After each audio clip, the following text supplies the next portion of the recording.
देवर्षि नारद कहते हैं कि कह मुनि सहिमवंत सुनो,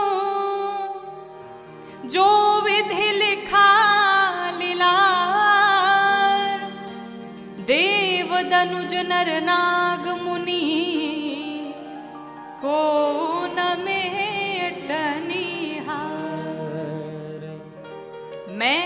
मैं तो क्या, मेरे पिता ब्रह्मा जी भी अगर चले आए तो इस कन्या के भाग्य में जो वर लिखा है वही मिलेगा।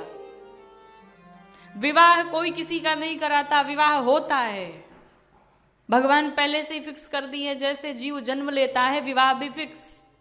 अब बस आपको ढूंढना है कि बाबा ने फिक्स कहाँ किया है। जब जहां जिससे होना होगा हो जाएगा।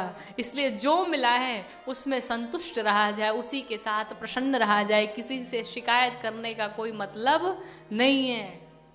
कई बार लोग शिकायत करते ना, आपने मेरा विवाह इनसे करा दिया। अरे उन्होंने नहीं कराया, कराया गया भगवान की वो तो कृपा है। आपके भाग्य में जो था, आपके कर्मों के अनुसार आपको सब कुछ प्राप्त होता है। देवर्षि नारद ने जब ऐसी बात कही, मैया तो प्रसन्न हो गई कि ये जितने जितने दोष गुण बता रहे ये सब तो मेरे बाबा में है, अब मेरे बाबा मुझे मिलेंगे। मैया तो प्रसन्न हो गई, खुशी के आंसू आ गए मैया की आंखों से। प्रभु का जो वरदान मिला था अब पूर्ण होगा। इधर देवर्षि नारद ने कहा, कोई बात नहीं, मैं बदल तो नहीं सकता पर एक उपाय बता सकता हूं। भाई पंडित जी लोग, आचार्य जी लोग उपाय बताते हैं ना जाने के बाद, तो उपाय बताया। का एक उपाय है, ये जितने हमने दोष बताए ये सब भगवान शंकर में है। अगर आपकी बिटिया का विवाह शंकर जी से हो जाए तो हर प्रकार से मंगल होगा। समर्थ को न कहीं दोष गोसाई, सामर्थ्यवान को दोष नहीं लगता है। लेकिन ऐसे नहीं मिलेंगे, तपस्या करनी पड़ेगी। उस छोटी सी आयु में मां भवानी तपस्या करने चल पड़ी।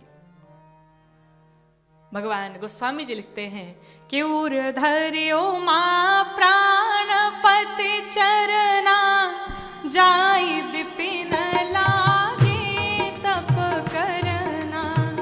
अति सुकुमार नतन तप जोगो, पति पद सुमेरे तजो सब भोगो। नित नव चरण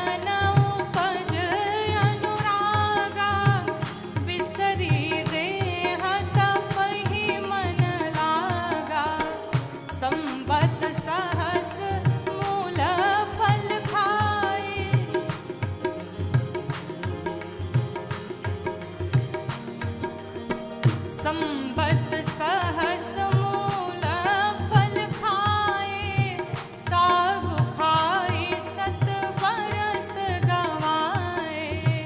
कछु दिन भोजन बारी बतासा, किए कठिन कछु दिन उपवासा।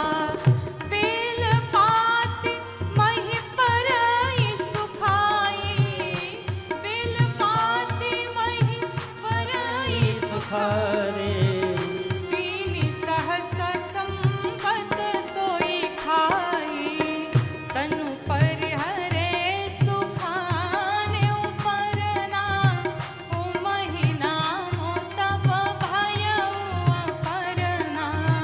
उनि परिहरे सुखाने उपरना, महीना तब भयउ अपरना।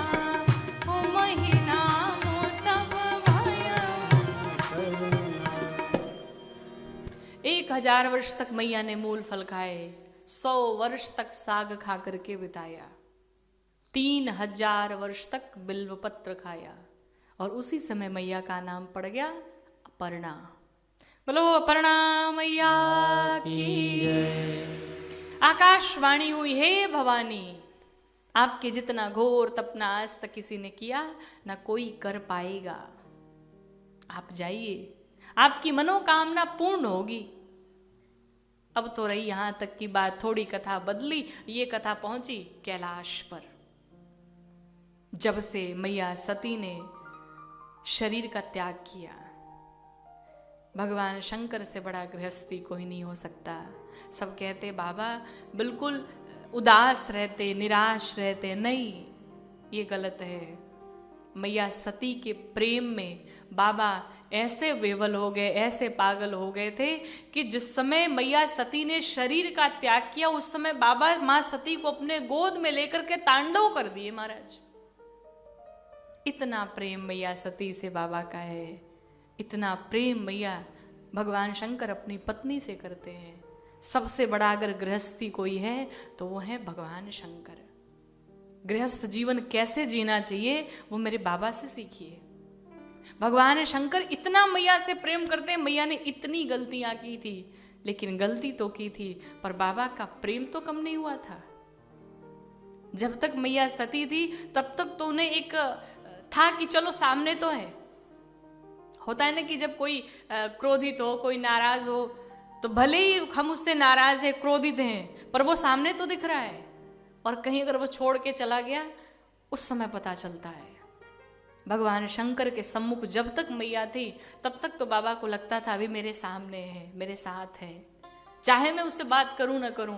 पर जब मैया ने छोड़ दिया, मैया छोड़ करके चली गई, बाबा इस दुख को सहन नहीं कर पाए और मैया के प्रेम में मैया के शरीर को लेकर के डोलते रहे चारों तरफ। पूरे देवता इस दृश्य को देख रहे थे कि भगवान का ये मोह भंग कैसे होगा, कैसे इस मोह को भंग किया जाए, कैसे भगवान उस प्रेम से बाहर आएंगे। तब भगवान के उस हाथ में लिए मां सती के शरीर को भगवान नारायण ने अपने चक्र सुदर्शन से छिन्न छिन्न किया और भगवान मां आदि शक्ति के मां सती के शरीर में जितने टुकड़े हुए 52 शक्तिपीठ बने। जहां जहां मैया का जो जो शरीर गिरा, जो जो अंग गिरा, वहां वहां शक्तिपीठ बने। इतना प्रेम है बाबा का मैया के प्रति। तो जब से मैया छोड़ करके गई तब से बाबा बड़े अशांत रहते, जगह जगह जाकर के सत्संग करते, भगवान से प्रेम करते, भगवान की गाथा गाते, भगवान का कीर्तन करते। एक दिन भगवान राम पहुंचे, प्रभु एक मेरी बात मान लीजिए। बात क्या है? अगर हम उससे सत्य में प्रेम करते हैं तो आप जाकर के मां पार्वती से विवाह कर लीजिए। बाबा ने कहा देखो, पहले मैं गृहस्थ था और गृहस्थ से विरक्त बना हूं और अब चकाचक आनंद है, राम जी का कीर्तन कर रहा हूं, बड़े आनंद में कथा सुना रहा हूं, कथा सुन रहा हूं। अब विवाह नहीं करना महाराज, अब विवाह के चक्कर में दोबारा नहीं पड़ना है। और जिसका एक बार विवाह हो जाए महाराज, फिर उससे पूछा जाए अच्छा ये बताओ अगली बार विवाह करना चाहोगे? कहेगा नहीं, हो गया। तो बाबा ने कहा अब नहीं करना। लेकिन अगर आपने कहा कि मैं सत्य में प्रेम करता हूं तो आप मेरे स्वामी हैं, मैं आपका सेवक हूं, प्रभु मैं विवाह करूंगा, पर एक शर्त है हमारी। शर्त क्या है? कहा पूर्व जन्म में सती ने आपकी परीक्षा ली थी और इस जन्म में मैं जब तक परीक्षा नहीं लूंगा तब तक विवाह नहीं करूंगा।